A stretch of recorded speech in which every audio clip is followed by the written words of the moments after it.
ঠিক আছে মা তুই দেখা শুনা যাইস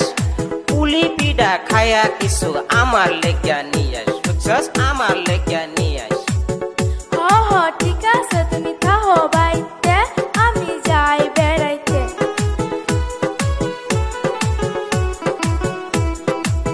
ও মামি আসুনি বাড়ি